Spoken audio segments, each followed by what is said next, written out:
Hi friends, வணக்கம். Night breakfast பண்ண போகிறேன். வடகரி 3 பேருக்கு தேவையான அளவு தான் எடுத்திருக்கேன். ஒரு கை மட்டும் கடலைப்பருப்பு எடுத்து ஊற வச்சுருந்தேன். நான் சாயங்காலமே ஊற வச்சிட்டேன். வடைக்கு எவ்வளோ நேரம் ஊற வைக்கணுமோ அதே ப்ராசஸ் தான். அதே மாதிரி தண்ணி வடிகட்டிட்டு கொஞ்சம் கூட தண்ணி ஊற்றாமல் நல்லா திரிச்சிட்டு இட்லி கொப்பரையில் சும்மா அப்படியே உருண்டையாக வச்சு வேக வச்சு எடுத்துக்கலாம். கொஞ்சம் எண்ணெய் ஊற்றி ஆறணுன்னே நல்லா உதுத்துக்கோங்க. பூந்தி பதத்துக்கு நல்லா உதுத்துக்கோங்க, கெட்டி இல்லாமல் முடிஞ்ச வரைக்கும் உதுத்துட்டு இப்போ கடாயில் எண்ணெய் ஊற்றிக்கலாம். எண்ணெய் கொஞ்சம் தாராளமாக ஊற்றிக்கோங்க, அப்போ தான் நல்லா டேஸ்ட்டாக இருக்கும். நான் கடலெண்ணெய் சேர்த்துருக்கேன். இதில் வந்து நிறைய ஸ்பைசஸ் வேண்டாம்.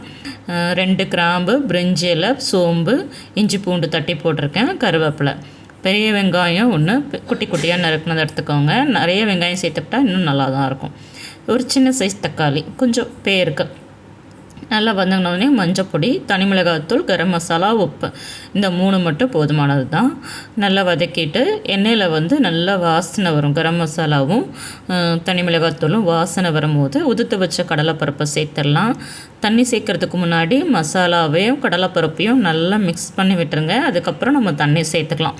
கொஞ்சம் கெட்டியாக இருக்கும் இல்லையா, அதனால் இப்போது கொஞ்சம் முங்குற அளவுக்கு நான் தண்ணி சேர்த்துருக்கேன். உடனே நிறைய தண்ணி சேர்த்துறாதீங்க, கொஞ்சம் கொஞ்சமாக சேர்த்து நமக்கு வேண்டிய பதத்துக்கு கொண்டு வந்துக்கலாம்.